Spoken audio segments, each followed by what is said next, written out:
Bonjour Madame la Ministre. Bonjour. La France est le 3e pays européen en matière de logiciels. Paris, c'est 13% de l'industrie européenne. Le Grand Paris, c'est 13% de l'industrie européenne du logiciel, la 3e région d'Europe après Rhein-Main-Neckar en Allemagne et le Greater London. Quels sont vos projets pour stimuler ces régions? Je suis persuadée que nous avons tous les atouts et toutes les composantes pour être une nation qui figure très haut dans les classements internationaux en matière de numérique, en matière d'économie numérique.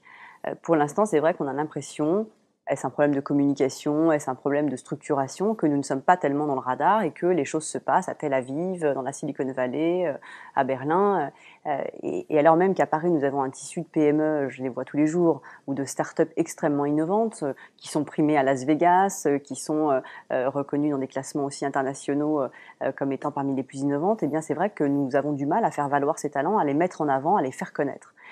Et donc j'ai le projet de créer des quartiers numériques qui sont en fait des incubateurs géants qui auront vocation à rassembler dans un même lieu physique un nombre très important de startups, parce que je crois beaucoup à la vertu de la proximité physique pour créer des synergies, pour créer des opportunités de business, pour créer des échanges de bonnes pratiques.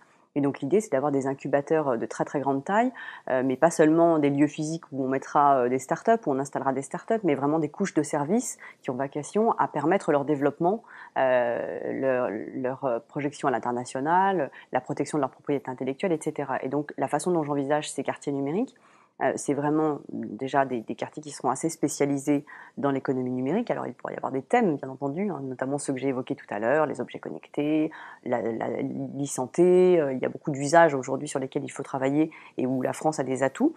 Et l'idée, c'est d'avoir aussi dans ces incubateurs, eh bien, des conseils en matière de propriété et de défense de la propriété intellectuelle, d'avoir une antenne de la Banque publique d'investissement qui permettra de conseiller aussi ces startups en matière de financement ou de stratégie de fonds propres pour savoir comment utiliser au mieux les instruments financiers, publics ou privés, qui permettent leur développement ou leur stratégie de croissance, d'avoir aussi des espaces de travail partagés, d'avoir aussi la possibilité de mutualiser un certain nombre de fonctions support et de faciliter des démarches administratives. Donc l'idée, c'est d'avoir une couche de services importante qui permette de faciliter la vie au quotidien de ces entreprises et de permettre vraiment qu'elles se concentrent sur leur cœur de métier. Et je crois que cette démarche, alors qui sera d'abord expérimentée peut-être en région parisienne, mais très rapidement aussi ailleurs, parce que c'est vrai que je vois que dans votre classement, il y a beaucoup d'entreprises qui sont en Île-de-France, mais il ne faut pas négliger les écosystèmes locaux. Je me promène beaucoup dans d'autres villes de France et je constate qu'il y a aussi des entreprises extrêmement dynamiques et des écosystèmes locaux très dynamiques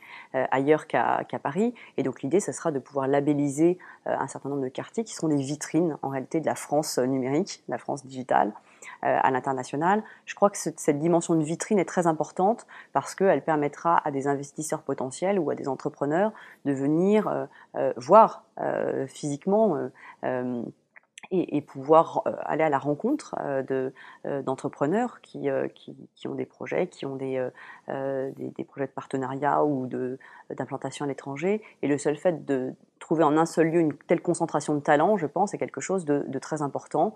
Je crois beaucoup à la vertu de ce type de modèle. Donc on est en train de travailler à cela actuellement. Et puis, de manière plus générale, dès que je me déplace à l'étranger dans le cadre de voyages officiels, je mets toujours en avant, j'essaye de faire venir avec moi des entreprises, des jeunes entreprises innovantes pour nouer des partenariats, pour se faire connaître. Et j'essaye de mettre en avant en permanence la qualité de notre formation, de nos formations supérieures, de nos ingénieurs, de nos écoles aussi de design, de nos écoles créatives. Je crois que ce sont aussi ces talents-là qui font la force de notre écosystème numérique. Et donc je crois qu'il est important de faire connaître à l'étranger aussi et de mettre en avant ces talents qui font la France de demain, la France de l'économie de la connaissance. Voilà, donc je conçois comme ça ma tâche de promotion de l'économie numérique à l'international. Merci Madame la Ministre d'avoir partagé avec nous vos ambitions dynamiques et nous espérons qu'elles seront rapidement implémentées. Merci beaucoup et félicitations à tous les lauréats de votre classement.